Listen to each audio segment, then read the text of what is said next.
Yo. What's up, NightCap? So, welcome to NightCap. I am one of the hosts, Sharice Nicole, and Dr. Akeem may or may not be joining us, y'all. He has class, so y'all keep him lifted in prayer. He's trying to do some amazing things, but joining us on NightCap tonight, we have Alexis Cheatham. Welcome. Hi. Oh, hi. Oh, we're doing hi. Right. So listen, tonight's show is power packed. We got 30 minutes to home in on an amazing topic. But first, Lady C on NightCap tonight?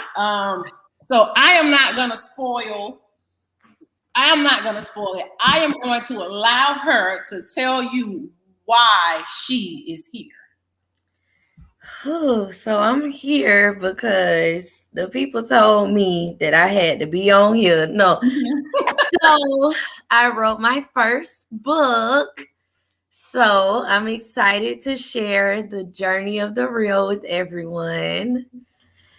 And I'm an author. So yeah, that's why I'm here. And then we got a really good topic that I'm excited about. I really had to think about that topic too. Really? Yeah, I really had. I've been thinking about it for a while. Oftentimes I think about it, and I don't know if I've become frustrated with my generation or if I feel like I'm not doing enough, which is why I'm frustrated. But we're not going to stop there. Before we jump to the topic, we have some things to discuss. You wrote a book. Tell the people how they can purchase your book. So you can purchase my book on Amazon, Journey of the Real, or you can get the journal as well. All you gotta do is go to Amazon, type in my name in the search, and boom, the journal and the journey will pop up. That is a tongue twister. I don't know why the Lord gave me that, knowing I can't talk for real, because I mess that thing up everywhere I go.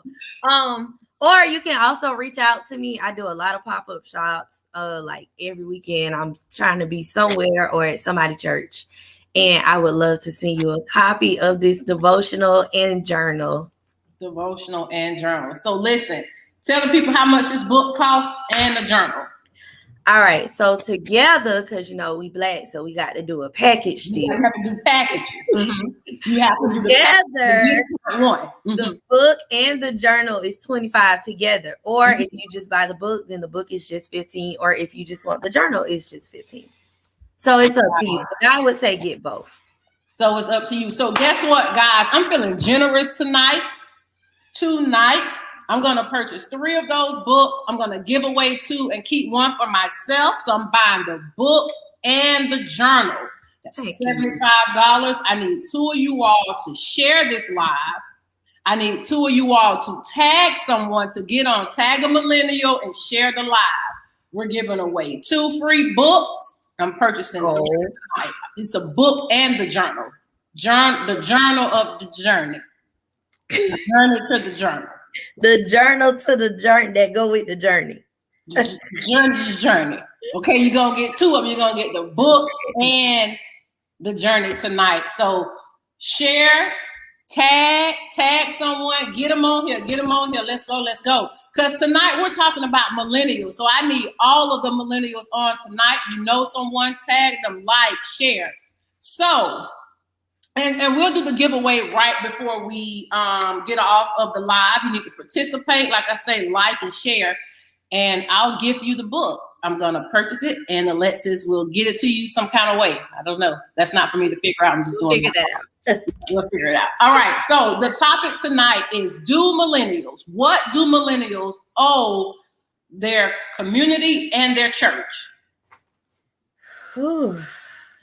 Child, this was I feel where you are because I'm on both sides of it. Yes. So when I really thought about this, so let me go back. I asked my Instagram followers, somebody answered. Okay. They said a lot of suffering from past church hurt and have given up. I think they was answering from the side of like, what does the church owe millennials? Okay. But I am on both sides of it because I'll start with us. I feel like millennials, we owe the church consistency right now. Because when you really look at one of the biggest, I I guess you would say, arguments or complaints from millennials has been that the church as a whole, like no particular church, but just the church, like church in general, has not catered to millennials, right? I would say now I don't really feel like that's a fair argument because the pandemic has forced everyone to be like super creative. Right. And super young adultish. Okay. For example, like most pastors are not just preaching now. Like at the beginning of the pandemic, we had people preaching on ceilings and floaties. And they were coming out floating on the water in wave pool. In the wave pool. In the club. Like I saw a preacher dressed up and he was preaching about something, fixing something. He was like in a car shop. Like the creativity has just gone insane. And really that level of creativity is more so geared towards millennials. Right. Everybody had to figure out how to do church differently, and it really worked out in our favor. Right. So it's kind of difficult when we say like, oh, the church is not catering to us. Yes, there are some that are still stuck.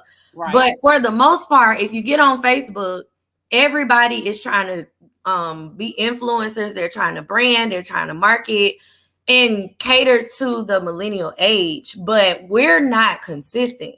Like we'll be upset and we'll say, oh, y'all not giving us this and y'all not giving us that. And so now it's kind of like, well, the people kind of giving it to us now. So what, where you at?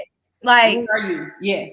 I think that we really owe the church our consistency, because like, even though our parents and our grandparents did, like they did things differently. One thing that we can't say is that they were very, very consistent. Yes. And very, very like consistent and loyal to their church, like super consistent. Right. So I think in terms of the church, we really got to give the church more of our consistency, because a lot of the things that upset us as a generation or that we complain about or that we don't like, it could be changed if we were consistent enough to be in more leadership areas. Right. Because we can't really be trusted all the way. Well, not enough. I don't know that there's a level of motivation nor dedication coupled with a sense of accountability. Yeah. Because I don't know that our generation was forced to be accountable in church. I can speak for myself. Oftentimes we were there, we had to pay attention, we had to be involved, but there was no sense of accountability. Most of the time when we got home, we did not talk about what was preached. Yeah, we were just there because we were just there. We were right. And so a lot of us go because it became habit. It became a religious behavior. Yeah. But the power that was needed to sustain us and convict us some kind of way fell by the wayside. And so oftentimes we're not doing what we need to do to continue to grow the church to impact the community. Yeah, because I was doing something one day and I really had this thought of the fact that honestly, the church has to look at itself more than just like the building where we all come together and we shout and we fall out and we get our healing. We have to see it as like, this is a resource in the community. Right. This is where, like, I know, I remember one time, I think it was like a couple weeks ago, I was in a conversation and someone was telling me about a church where back in the day, that's where everybody went to learn how to read. Like the church is a resource in the community. Like it's a course. So the church is where we are literally supposed to go. If there's anything that we're in need of in the community, the church is supposed to have it. Right. If that makes sense. Because that's what it used to be. It used to be the place where the community would come. So it's just like now with millennials, I can say, even with myself, like I can say as a generation, we have done more pouring into the community and not pouring into our churches. Yes. But it's just kind of like our what has caused that? Like what do you think has caused us to give more to causes outside of the church than to give inside of the church? I think it's a host of different things. Like some of it is some of it is on the church, and I hate to take that route because that's the typical things that millennials say, but some of it is on the church where one thing that I've noticed just working in this area is that millennials give and do things for causes. Right. So if you're at a church that's not doing anything in the community, but you want me to like give my money all the time, or the big thing that I've seen a lot of millennials that are not in church complain about on Facebook is the pastor wearing this and the pastor stealing the money. And there are places where that's true. Now, all these places that everybody talking about is not true. Right. But there are places where things like that have happened. So it's kind of taking our trust out of the church because it's just like, no, because they just gonna get up, they're gonna beg for my money, and then I'm not gonna see anything done with it. So it's just like I don't just want to take everything that God has given me from the place where God gave it to be used, and I'm gonna do it over here. Cause I don't have time to deal with church people. I don't have time to deal with the politics of church. And then I gotta fight 15 people just to do something in the church. So I'm not doing it. And so it's just like by the time you even get the strength to want to do it, you're just like, I'll just go over here and do it. Because I know I'll be able to do it. And then is that accountability on our end. We don't want nobody to tell us. We don't want you to tell us nothing now. We know we know it all. We want to still be able to do what we want to do. Yeah. We want to be able to, skip church for 3 months, go to brunch, and then come back and leave. Like we still want to be able to do it. Sunday fun day. Yeah. We don't want that accountability. So it's half of it is on the church, but the other half of it is on us as a generation. We don't want nobody telling us what to do. I find it interesting that you say that because certain churches struggle with that dynamic, but you have new millennial churches, new millennial preachers that are not struggling to maintain their millennial base. Prime example, you have your Sarah Jakes, your Michael Todds. You have those churches where millennials flock to those churches and they're doing what they need to do to make the community better, to buy a building cash, to not only do that, but you don't hear them talk about, oh, Michael Todd got up there and wore Balenciaga, because he does. He gets up there, he wears Balenciaga. He pulls up in a sports car. And it's on his Instagram, but you don't hear that coming from those, from the millennials at his church. I wonder, why is that? What shift do you believe that there's a shift that's taking place with some of us that we're starting to get it? I really do think that, and I think it is because of like those younger leaders that have kind of made it cool to be a Christian again. Like you were just talking about Michael Todd. Michael Todd has members in Jacksonville. Michael Todd got members in Orlando. In Europe. I just met somebody that was telling me like, oh, I go to Transformation Church. And I was like, but isn't that what? Yeah. And it's really because they've really, number one, they've learned how to just reach our generation. Like they really have, they put real work into it. And resources. Yeah, like they've really learned how to just reach our generation.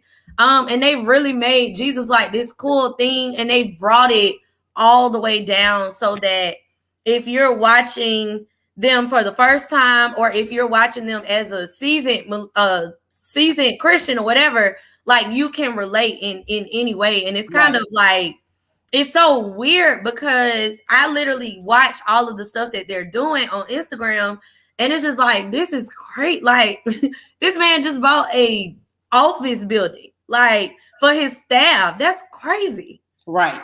And the church people, his millennials, are the ones paying their tithes so all this stuff can happen. Right. Like they're the ones. And so I think I think it's coming around. I just think that there's still a sector of, and I hate to say this, but I gotta say it, there's still a sector of us Black church kids, yes, that all we did was go to the convention and go to AIM, and we ain't learned nothing for real in life, and right, church was all we knew, but like our home life was like jacked up, but we was getting beat to be at that church. right, It's that type of mindset. Though we complained about our parents having it, it's that mindset that there's a group of millennials that still have it even now, and they don't right, even really realize that's what they right, have. right. And so it's kind of like you can't really get anywhere where church is like you said, it's just a hobby. I mean, I'm used to going to church on Sunday, so that's what I do. And then when I leave my church, I go and I work at somebody else's church, and then because that's what I do. I got used to just being in church all day, so I just do that just to do it. Just to do it. Right. I think that one of the things that we can do, what do you feel as a millennial that's thriving, that loves God, that's a tither, that's giving, that's doing work in the community to impact the church, to bring change, being a change agent? What do you think are some of the things that we can do to help foster or ignite that fire in young adults that are struggling to come along to be the change agent? I think what we have to do is, instead of trying to just reinvent the wheel, like go back to that stuff that worked for us, if that makes sense. Right. Like, and keep it relatable. I mean, that's really all everybody's looking for, is something that's relatable and something that they're going to be able to build like authentic, genuine relationship with. Right. And so just keeping that, making Jesus relatable. That's really how I even got to the point of like writing my book, because I was just like, okay, I have seniors that I teach in high school every single day, and we always get on the topic of God. I've dealt with a lot of millennials, college age. I'm a millennial, and one thing that's very difficult for us, and one thing that we do, is we overcomplicate God. And so it's just like it gets very, very confusing. We overcomplicate him, and it gets so confusing. Like we make him like this over the top thing that it's just like, no, simplify him. He was a relational young adult. That's really what he was. He really was, because he died at 33. Was it ministry started at 33? What was it? What was it? The pastor behind the pastor was it 33, and then it was like a year of ministry, 2 years? He walked there for 33 and a half years. 33 and a half. 33 and a half. So yes, he was almost an ex-centennial.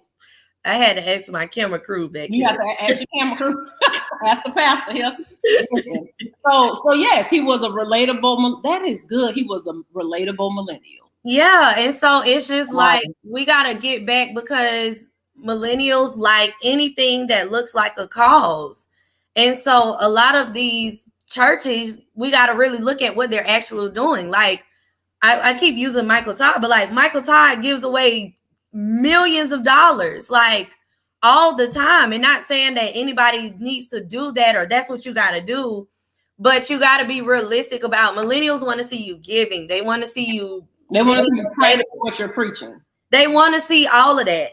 Like they don't want to see you saying you need to give, and then when it's time for the giveaway, you up in your office telling us how beautiful the giveaway was. Like, no, they want to see you down with the giveaway. Right. So it's just like millennials are now looking for, everybody is running around, and we were saying it a while ago, but it's real now, because now we actually have options. Wow. Like before, you can sit home in your house and you can join a church.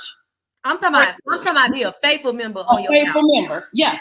And they get together in groups and put the church on the screen, notebook, get up, worship, participate, everything.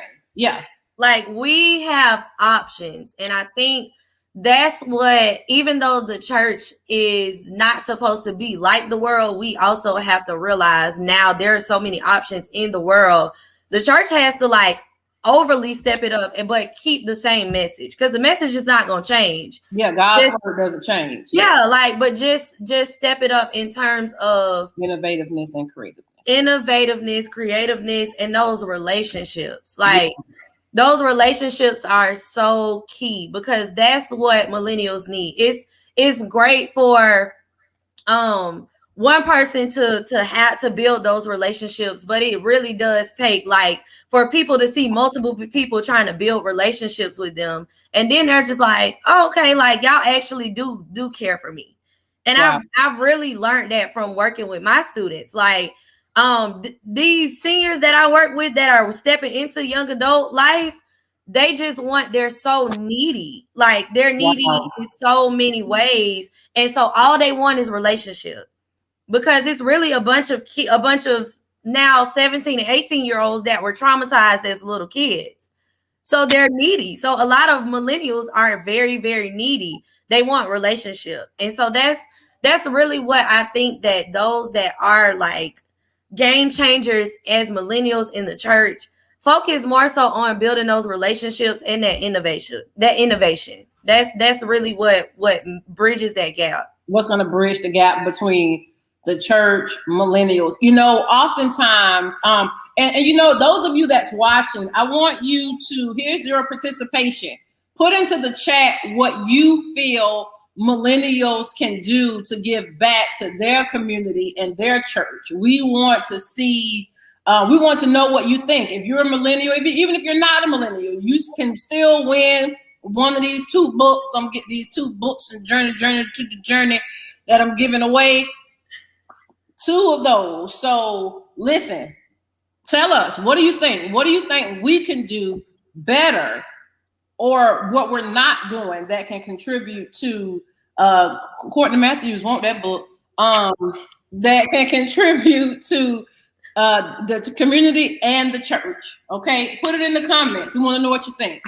So I believe that millennials are categorized, right? I remember when I took on the role of being one of the young adult leaders at St. Paul, one of the things I wanted to know was, what is my targeted group? What is my targeted audience? And it is 18 to 39. That is a millennial. So it is what it is. But there's a group, exennials, that is between the age of 35 and 39. They're still millennials, but they're considered exennials because they're a cross between Gen X and millennials. And I believe that middle group, we have an obligation to help. This is how we can give back to our church and our community, because we were 20, we were early 30s, we're now mid and late 30s, and we should know firsthand the goodness of God, his preservation, his protection, his presence. We know those things firsthand. They're undeniable. If you're still on this earth, you know that everything that you have, you did not do it by yourself. It was all orchestrated by God. You cannot deny the power of who God is. In your mind, you can, but you just can't. So we have an obligation to teach that younger generation, that younger part of millennials, and to teach them and hold them accountable to want to be the up and coming leaders of the church. Does that make sense? That make a whole lot of sense. Because we're merging into that leadership role, but then it's our responsibility to practice what we preach, allow them to see that being faithful does get you the prize. Oftentimes they get weary in their well-doing. They just kind of give up and give in to the woes of the world, but kind of, staying faithful, staying put, staying planted, you will come out victorious doing those things. And I think we owe it to them to show them in our walk, in our behavior, in our actions. We owe it to them. Okay. Let me see. Tazaria Merchant says, well, I tend to share my personal life stories with my younger sisters and brothers in Christ, just so they know that they aren't alone, and to let them know the path that I've went down and how to avoid it. So you would say by sharing your life story is a way that we can give back to our church and our community. That's good. Thank you, Miss Merchant. Breeze, I mentioned it on IG, but a chance both ways. The church allowed millennials to literally come as they are and meet them where they are to understand the bigger picture. And the other way with millennials overcoming their past church hurt or whatever it is that is keeping them away. And that is Sus. I don't know who Sus Breeze is. I can't see, but that's it right there. That's so true because really millennials really are, a lot of millennials at this point are using church hurt as like the reason, but it's just like at this point you've been church hurt for at least 5 to 7 years. At what point are you going to get over it? Because you'll forgive that boyfriend and get back with him. You'll forgive that girlfriend and get back with them. You'll forgive your job, your boss at your job, to go to work to get that check to pay your bills. And while paying your bills are important, operating in your faith and your purpose is as equally as important when the rubber meets the road. Correct. And that's really where a lot of the hurt comes from with millennials. Like, it's like, well, I have all these gifts and talents. I'm doing this, I'm doing that, but I'm church hurt. So I'm going to just do it for my job and I'm going to give them my all, but I don't have time to do it for the church or assist with the church in any type of way. Or even, I won't even just say just the church, but just give it back to God by doing it in his kingdom or in a way where he gets the glory in terms of a spiritual matter. Wow, like that's good. It's just like God gave you the gift, but you gonna take it and utilize it at Crispies. I don't know. at Burger King, at Chick-fil-A. That's it. And it's not saying that God can't get glory out of you in the marketplace. Right. It's just, I do think that if you are committed to a church or whatever, that I do think that it's just right that you give what God gave you back into where he's placed you.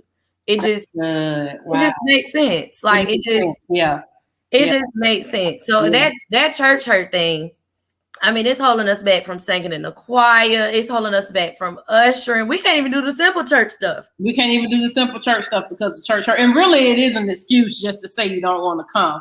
Yeah. But listen, we're going to pick up more with what millennials owe the church and their community. Okay. So Alexis is going to come back. We're going to do a part 2 because this is just not enough time. And we're going to add some more millennials. And we would love to add some Xennials and probably 1 or 2 Gen X so we can have the conversation. I think it needs to be had. In the meantime, we want to thank you for watching. Okay. Thank you all for participating. I want to read this one thing before we head out because we literally have 30 seconds. Consistency and dependability is definitely needed for millennials, but it would be great if millennials would try not to avoid talking to older generations. A lot of us don't know how to effectively interact with millennials. This platform is a great example, but it should be more prevalent worldwide. True, Miss Wright. That is absolutely true. That is good. Listen, drum roll. Matthews, I like the fact that you put those parts in there. Miss Courtney, I got a book coming your way. And Miss Breeze, I appreciate that you participated. You gave us a great insight. So Miss Matthew and Miss Breeze, you two are the winners. Please inbox me at Sharice Nicole or Alexis Cheatham to make sure we get those books to you. In the meantime, guys, this has been NightCap. We appreciate you. Alexis, thank you so much. Thank you for having me. Go and purchase her book. Purchase. You can find it on Amazon. What's the name of the book again? Journey of the Real and Journal for the Real. Journey to the Real. Get the book of the journey. Type Alexis Cheatham. Get the book. Y'all, see y'all next Wednesday at 9:30. Thank you, Miss Cheatham. Thank you. Deuces.